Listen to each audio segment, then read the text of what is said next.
오늘은 은혜를 아는 사람의 우아한 삶이라는 제목으로 하나님 말씀 전하겠습니다. 우아한 삶이라고 하니까 약간 거리감 있게 느껴지실 수도 있는데요.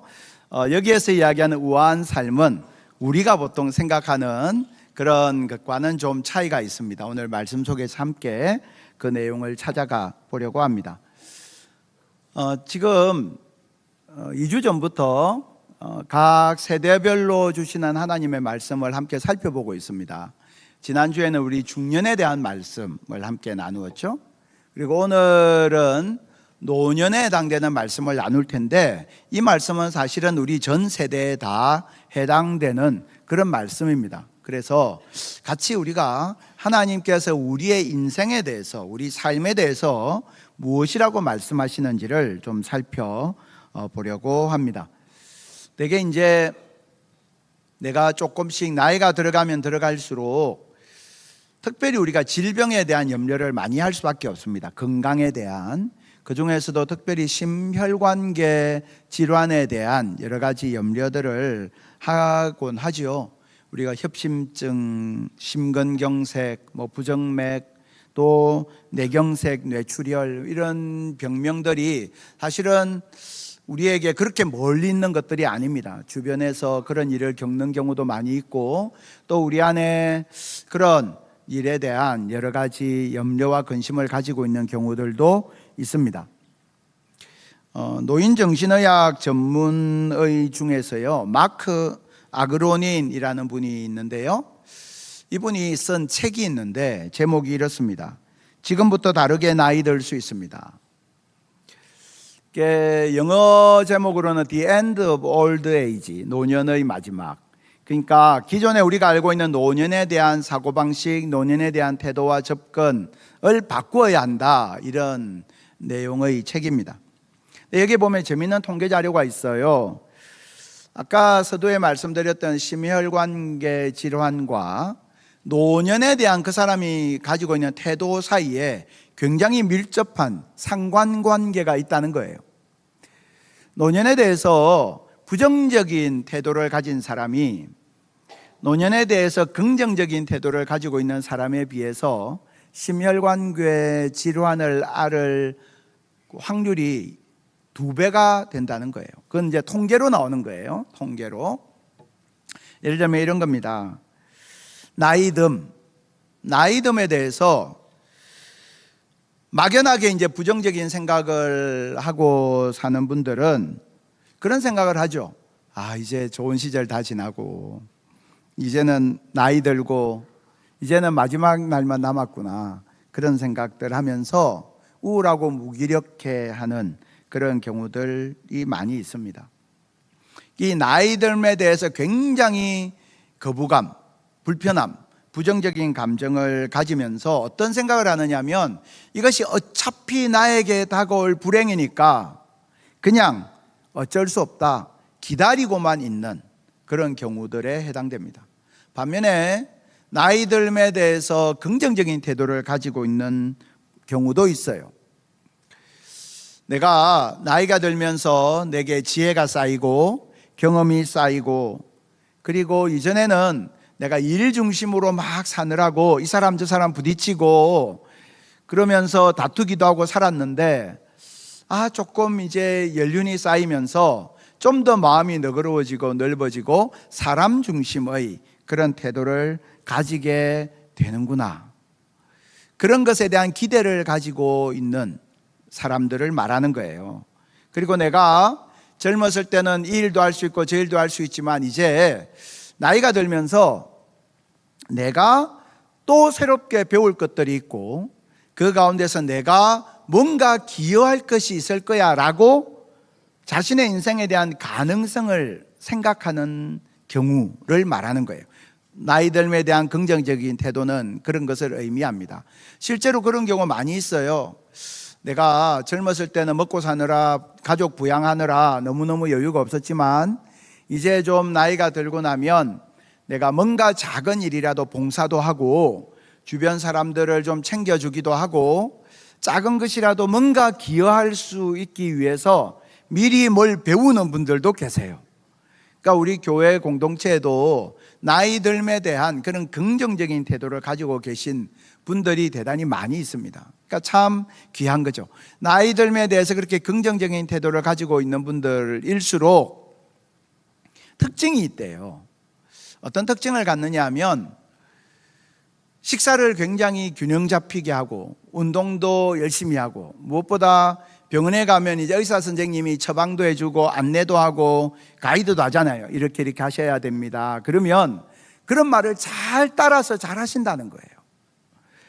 그러니까 그냥 부정적인 생각, 수동적인 생각만 가지고 아유 이제 달력 넘어가는 게 무섭다, 또 한 해가 갔네, 막연히 이렇게 불안해하기만 하는 분들과 달리 내가 나의 나이듦에 대해서 긍정적인 태도를 가지는 사람들일수록 더더욱 적극적으로 자신을 챙긴다는 거예요. 자신의 건강도 돌보고 자신을 위해서 뭔가 노력을 계속 한다는 거예요. 그러니까 건강할 수밖에 없는 거죠.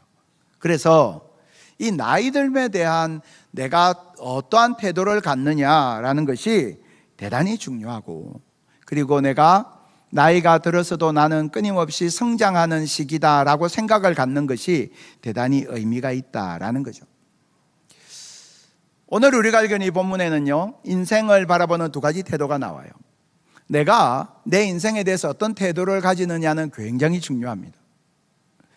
우리가 함께 말씀을 쭉 나누면서 우리의 인생에 대해서 세상이 가르쳐준, 세상이 주입해 놓은 여러 가지 그릇된 가치관과 태도를 벗겨내는 게 중요하다라고 했습니다. 오늘 우리가 읽은 이 본문에는 우리 인생에 대한 두 가지 태도가 나오는데요, 그것을 우리 바라보면서 우리가 내 인생에서 내가 나를 바라보는 어떤 태도를 가져야 할지를 좀 같이 찾아가 보려고 합니다. 본문 6절 7절을 보시면 굉장히 하나의 이야기가 쫙 나와요. 어떤 이야기냐 한번 보시겠습니까? 사람들이요, 자신들이 가지고 있는 가장 귀한 것을 끄집어냅니다. 금과 은이에요. 그걸 끄집어내어서 어떻게 하느냐 하면 도금장이에게 줍니다. 주어서 뭘 하라고 하느냐 하면 신을 만들라고 이야기해요. 우상을 만들라고 하는 거죠. 특별히 그 우상을 만드는 것에 최고의 재료를 투입하는 거예요. 자신들이 가지고 있는 금과 은을 호주머니에서 다 꺼내서 다 주고 멋진 신의 모습을 만들어 달라. 그렇게 해서 그 신의 모습을 만들면 그 다음에 어떻게 하느냐, 그것에 엎드려 경배하며, 자기들이 만든 거잖아요. 근데 그 앞에 엎드려 경배하며, 그 다음에 성경은 굉장히 풍자적인 묘사를 하고 있는데 그것을 달랑 들어서 어깨에 메어서 어딘가에 갖다 놓으면 그게 서 있지도, 거기에 그냥 서 있으면서 꼼짝도 못하고 그 자리에 서 있을 수밖에 없다. 그게 무슨 신이냐는 거예요. 그러면서 그럼에도 불구하고 그 앞에 부르짖는다는 거예요. 날 좀 도와달라고. 그런데 그렇게 사람이 만들어 놓고 어디 가서 갖다 놓으면 움직이지도 못하는 그 신이 너희에게 어떻게 응답하고 너희를 어떻게 고난에서 건져내겠느냐. 굉장히 풍자적인 말씀을 하고 있는 거죠. 여러분, 우리가 인생을 바라볼 때 이처럼 내가 뭔가 투자해서 뭔가를 만들면 그것이 나를 지켜줄 것이다 생각하는 경우가 많이 있습니다. 때로는 물질이, 때로는 권력이, 때로는 명예가, 때로는 기술이 나를 지켜줄 것이다 생각하는데 그것은 사실은 인간이 만드는 거잖아요. 이 땅의 문화와 문명은 다 사람이 만든 거예요. 근데 나중에는 그것을 신으로 섬기는 거예요. 그러면서 그것이 나를 건져줄 것이라고 생각하는 그런 어리석음을 범할 때가 얼마나 많은지 모른다라고 본문이 말씀하고 있는 겁니다. 여러분, 우리가 자녀를 키우면서도 마찬가지예요. 우리가 자녀를 키우면서 내게 주머니에 있는 금과 은을 다 빼서 자녀를 키우잖아요. 얼마나 열심히 자녀를 위해서라면 내가 먹을 것 안 먹고 입을 것 안 입고 모든 걸 다 쏟아붓지 않습니까? 그리고는 나중에 뭐라고 합니까? 내 자녀에게 나를 좀 구원해라. 그런데 그것이 되느냐 말이에요. 내가 열심히 내 자식이 내 자랑이었어. 우리 집안의 가문의 자랑이었어요. 그런 자식들이 있잖아요. 그런 자녀들이 있잖아요. 그렇게 우리 가문의 자랑으로 이 아들을 키워놨더니 어느 날 여우 같은 며느리가 와서 낚아채 가버려. 그리고는 안 와. 그래서 우리가 뭔가 막 이게 투자해서 이게 나를 지켜줄 거다 이렇게 생각을 하고 살다 보면 오히려 상실감, 더 큰 상실감을 경험하는 경우가 부지기 있어요. 이 세상이 살아가는 방식이라는 거예요. 성경은 우리에게 인생을 바라보는 두 번째 태도를 말씀해요. 여러분, 우리가 성경을 보면서 피상적으로 보면 안 돼요. 성경 말씀은 우리로 하여금 내가 인생을 어떻게 바라봐야 할 것인지, 내가 어떻게 살아야 할 것인지에 대한 대단히 구체적인 가르침을 담고 있기 때문에 그냥 좋은 말씀이다 끄덕끄덕하고 지나가면 안 됩니다. 성경 속에서 나는 어떻게 이 성경의 가치와 기준을 따라 살아야 할 것인가 라는 부분을 잘 들여다봐야 하는데요, 오늘 이 성경 말씀을 보면 이런 표현이 나와요. 3절 4절인데요 배에서 태어남으로부터 내게 안겼고 태에서 남으로부터 내게 업힌 너희여. 자, 태어났어요. 태어났으니까 당연히 이 아기를 안고 업고 하겠죠. 그런데 그 다음에 뭐라고 말씀하느냐 하면 너희가 노년에 이르기까지 내가 그리하겠고 라고 했어요. 자, 태어남으로부터 노년에 이르기까지. 예를 들어서 제가 1에서부터 10까지 그러면 1하고 10만 말하는 게 아니잖아요. 그 사이에 2, 3, 4, 5 쭉 다 포함되는 거지 않습니까? 성경이 뭐라고 말씀합니까? 인생에 대해서 성경은 뭐라고 말씀하느냐 하면 태어남으로부터 노년에 이르기까지 하나님께서 어떻게 하신다는 겁니까? 너희를 안고 품고 업고 너희와 함께 하겠다 말씀하시는 거예요. 우리는요 착각하는 거예요. 내가 태어날 때는 아무 힘이 없으니까 그냥 누워 있었겠지. 그런데 이제 좀 장성하고 커서 내가 내 발로 다니고 내 손으로 돈을 벌고 내가 내 힘으로 뭔가를 이룰 수 있을 때 그때는 내가 내 힘으로 사는 거야. 그런데 그 시간 다 지나고 이제 노년에 이르면 내가 스스로 할 수 있는 일이 없고 내가 스스로 벌 수 있는 것도 제한되고 막 그렇게 되면, 그리고 다른 사람의 손에 의탁해야 되고 다른 사람의 도움을 받아야 되면 아유 내 인생이 왜 이렇게 처량해졌냐, 내가 왜 이렇게 초라해졌냐 그런단 말이에요. 근데 성경은 뭐라고 말씀하느냐, 하나님이 보시는 내 인생은 뭐냐면 태어남으로부터 노년에 이르기까지 다 똑같다는 거예요. 하나님이 보실 때는 우리가 태어난 그 갓난아기일 때나 한참 장성하여 40대 50대 여러 가지로 사람들에게 인정받고 잘 나갈 때나 지금 내가 아무것도 할 수 없는 노인이 되어서 내가 너무나 가련하다고 생각하는 그때나 하나님 보실 때는 동일하다는 거예요. 그래서 하나님은 그 어느 때든지 너희를 안으시고 품으신다 말씀하고 계신 것입니다. 여러분 한번 돌아보십시오. 하나님께서 나를 안아주시고 나를 품어주셨던 때가 얼마나 많이 있었습니까? 내가 홀로 눈물 흘리고 있을 때 주님께서 나를 품어주셨던 때를 돌아보십시오. 나 이제 일어설 힘조차 없어. 막막한 현실 앞에서 내가 낙심하고 두려워할 때 주님 나를 안아주셨던 때를 돌아보십시오. 내가 질병으로 인한 투병의 긴 시간들, 그 속에서 하나님 나를 품어주시고 안아주시고 위로해 주셨던 때를 생각해 보십시오. 예상하지 못한 수술을 하고 그 뒤에 회복의 기간들을 오래 거치는 가운데 내 마음이 약해지고 힘들 때마다 하나님께서 나를 품어주시고 안아주셨던 그 시간들을 생각해 보십시오. 여러분, 우리는 내가 힘이 있게 다닐 때나 지금 힘이 좀 빠지고 내가 지금 할 수 있는 것이 없는 것처럼 느껴질 때나 언제나 하나님의 품에 안긴 소중한 하나님의 아들이고 하나님의 딸인 줄 믿습니다. 여러분, 우리가 언제나 하나님은 나를 안고 계시고 나를 품고 계신다는 거예요. 그 과정 속에서 하나님 나에게 허락하셨던 일, 그것을 한마디로 뭐라고 하느냐 하면 은혜라고 하는 거예요. 은혜. 하나님께서 오늘 본문 10절에서, 오늘 본문 9절에서 이렇게 말씀하시죠. 너희는 옛적 일을 기억하라. 이때 옛적 일이란 단순히 과거에 몇 년에 무슨 일이 있었고 이런 게 아니에요. 그게 아니고 하나님께서 베푸셨던 은혜의 일들을 기억하라는 겁니다. 하나님 내게 베푸셨던 그 은혜의 모든 사건들, 우리들이 다 까먹어버리는 영적 기억 상실에 걸리는 경우가 얼마나 많아요. 하나님 그렇게 내게 은혜 주셨는데 지금은 그거 다 잊어버리고 내가 잘나서 내가 능력이 있어서 이까지 온 것처럼 그렇게 교만하게 사는 경우가 얼마나 많습니까? 주님 말씀하시는 거예요. 너희에게 주신 그 은혜를 잊지 마라. 그리고는 말씀하시잖아요. 나는 하나님이라 나 외에 다른 이가 없다. 무슨 말입니까? 너희가 세상의 신들을 섬기고 너희가 의지하는 것들 앞에 무릎 꿇어 경배하지 마라. 나 외에 다른 신이 없다. 나 외에 너희의 인생의 보호자가 없으며 나 외에 너희 인생의 목자가 없다는 사실을 잊지 마라.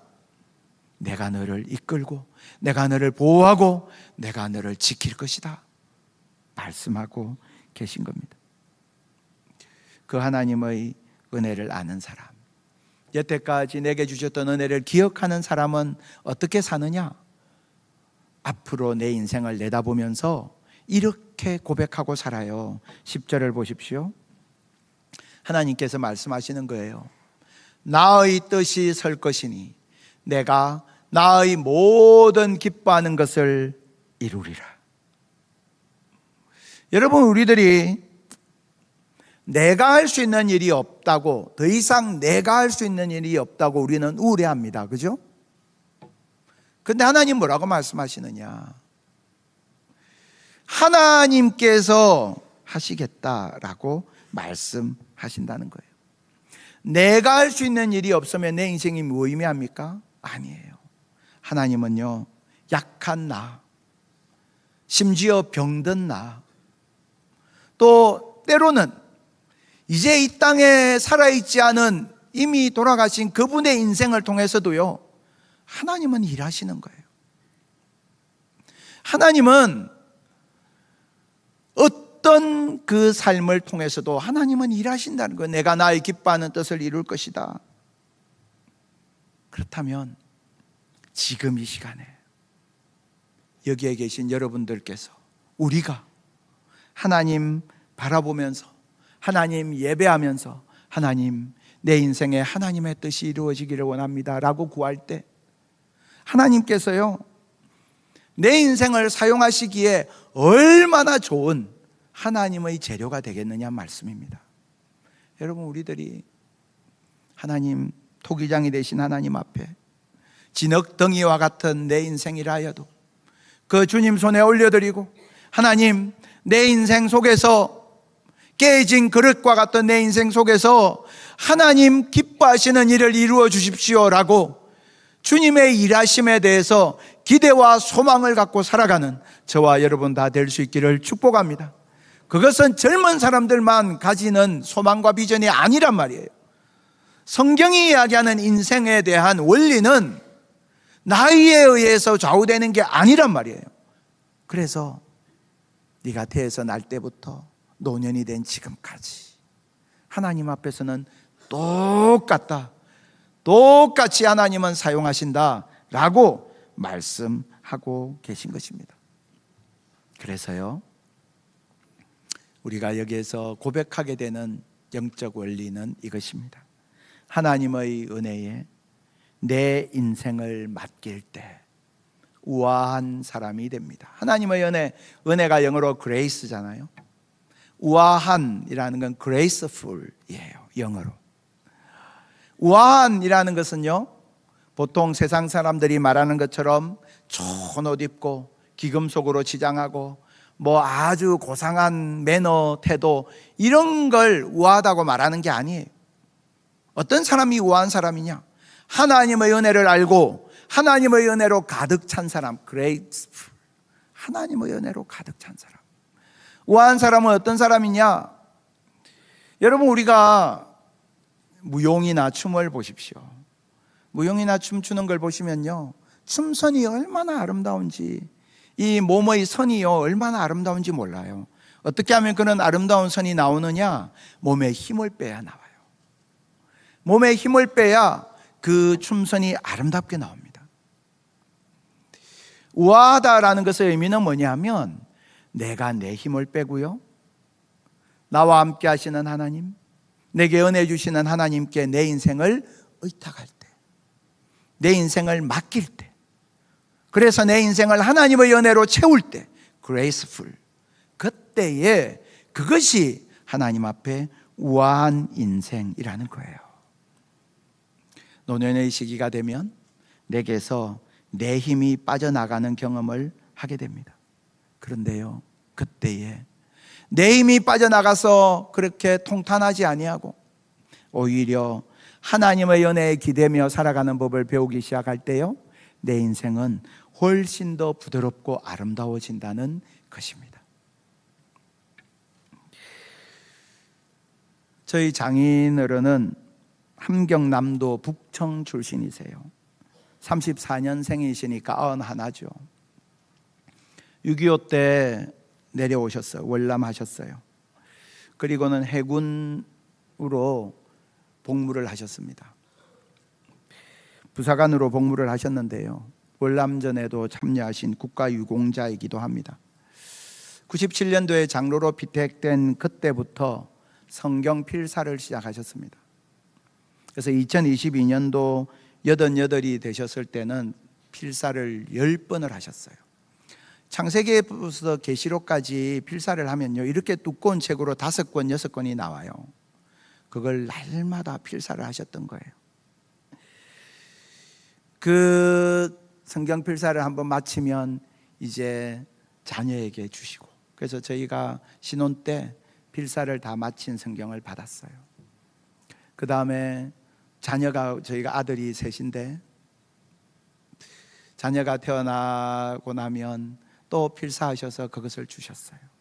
그래서 성경 필사본이 저희 집에 지금 3질이 있는데요, 얼마 전에 만났을 때 12번째로 이제 필사를 완성하신 거예요. 그러면서 저한테 이걸 이제 우리 셋째한테 주라고 건네주시면서 보여주셨어요. 근데 그 필사한 성경을 펴서 보는데 제 눈에 들어왔던 건 다른 거였어요. 원래 저희 장인어른이 굉장히 필체가 좋으세요.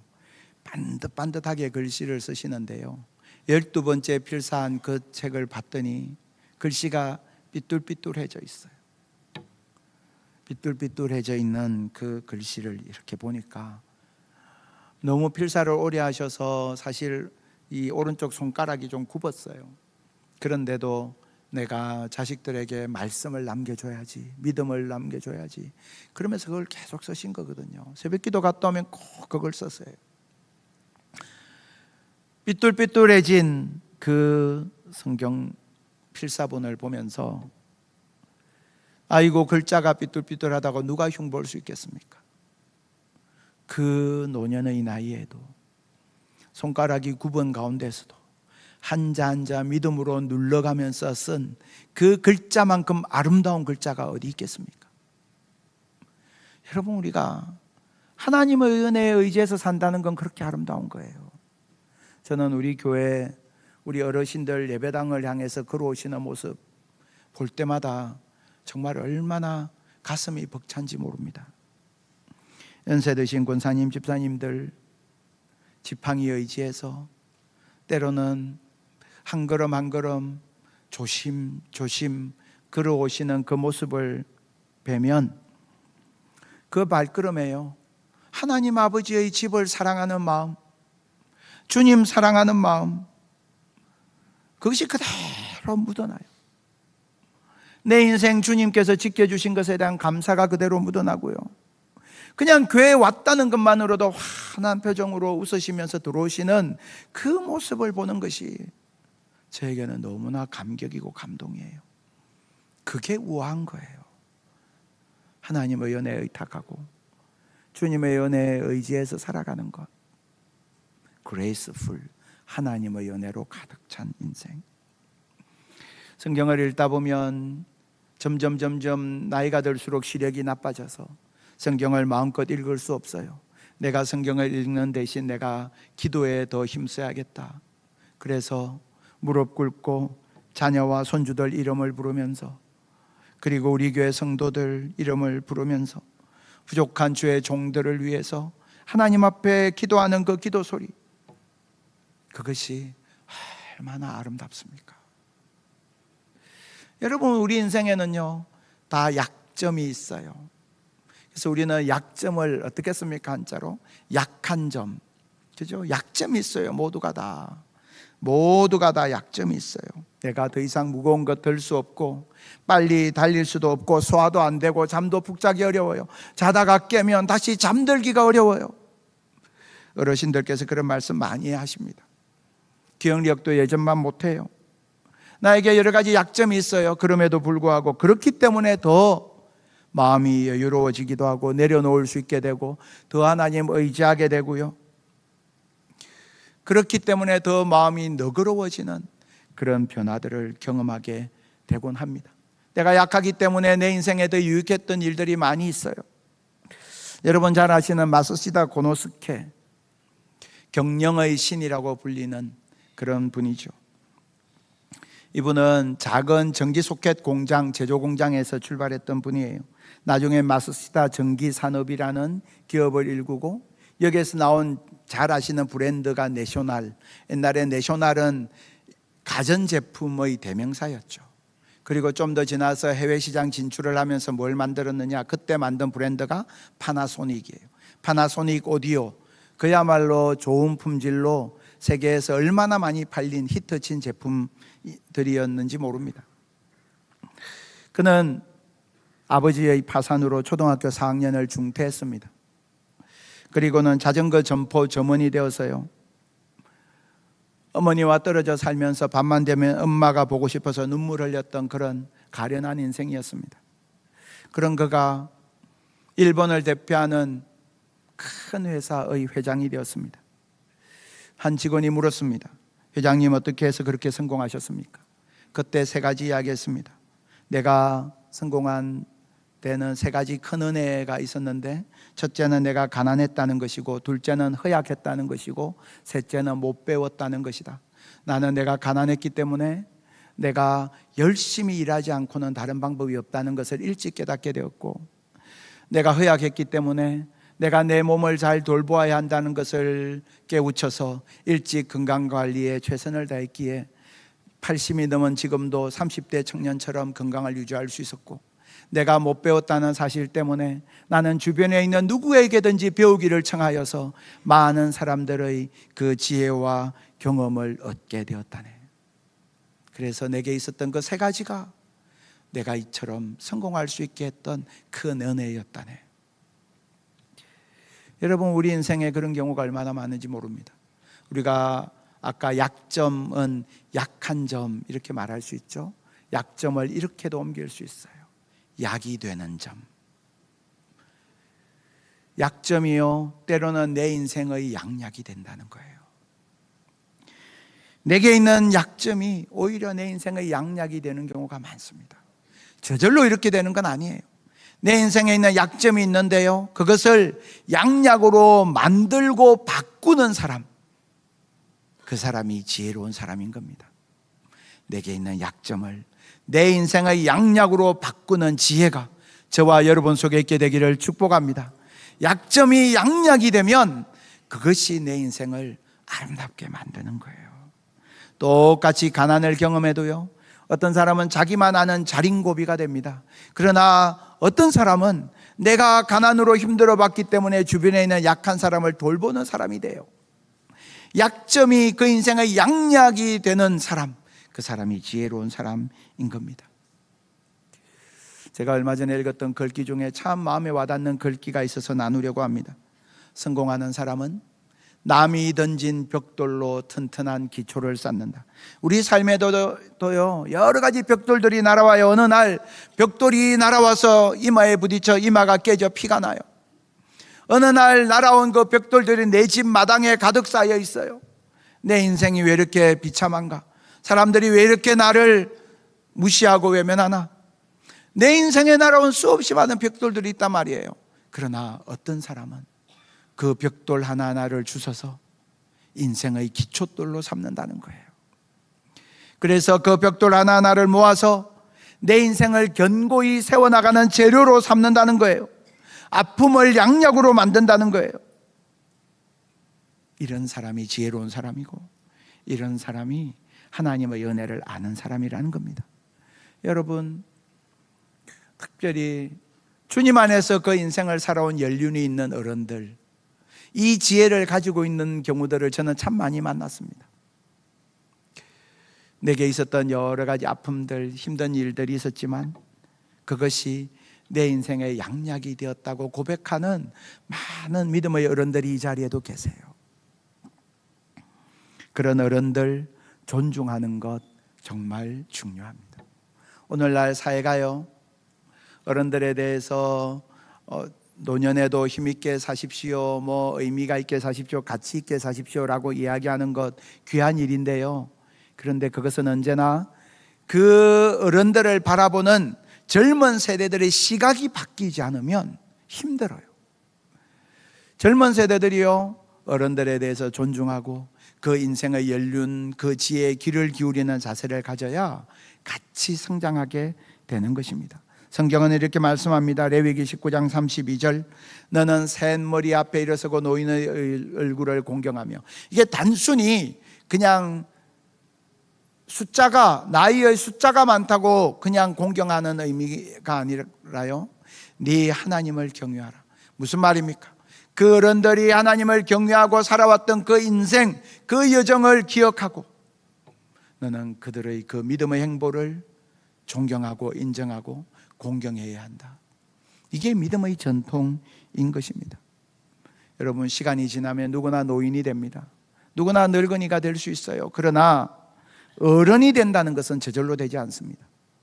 저에게도 소원이 있습니다. 아직 연소한 나이지만 저도 나이가 들면서 어른이 되고 싶다, 그런 생각 많이 합니다.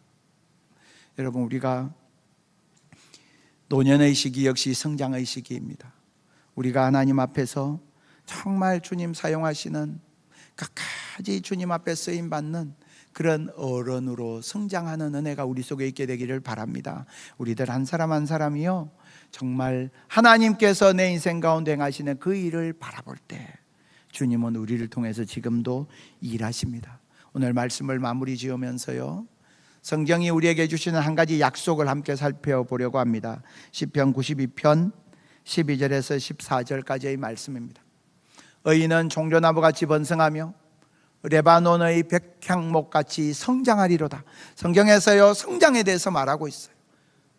그리고 그는 여호와의 집에 심겼는데 우리 하나님의 뜰 안에서 번성하리로다. 그는 늙어도 여전히 결실하며 진액이 풍족하고 빛이 청청하니. 너무 멋진 표현 아닙니까? 다시 곱씹어 봐도 너무나 멋진 표현이죠. 여러분, 우리가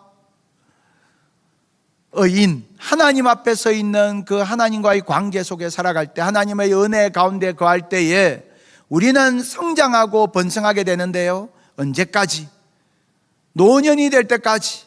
늙어서도 여전히 결실한다, 변함없이 결실한다. 청년의 때만 결실하는 게 아니라는 거예요. 늙어서도 여전히 결실하고, 그리고 그 인생의 진액이 풍족하고 빛이 청청한 삶을 살아갈 수 있다. 하나님 안에 거하는 하나님의 사람에게 하나님께서 주신 약속의 말씀입니다. 우리가 주의 은혜를 깨달아 알고 그 주님의 은혜에 내 인생을 온전히 의탁할 때 우리 인생에 나타나는 변화가 무엇이냐? 내 인생에 자유함이 생기기 시작하고요, 내 인생이 하나님께 의탁하기 시작할 때 내 인생을 향한 기대와 소망을 가지게 됩니다. 그리고 그때에 나는 정말 주님 안에서 우아한 삶을 살아가게 되는 것입니다. 우아한 척하는 것이 아니라 주님의 은혜에 내 인생을 의탁한 사람들에게만 보이는 참된 믿음 안에서의 아름다움이 우리에게 나타나게 되는 것입니다. 이 자리에 있는 우리들 다 연령대는 너무나 다양합니다. 그러나 우리 모두가 다 주의 은혜에 내 인생을 의탁함으로 말미암아 주의 은혜로 내 인생이 충만해지는 참으로 우아한 신자의 삶, 하나님 자녀의 삶을 살아가는 은혜가 있게 되기를 주님의 이름으로 축복합니다.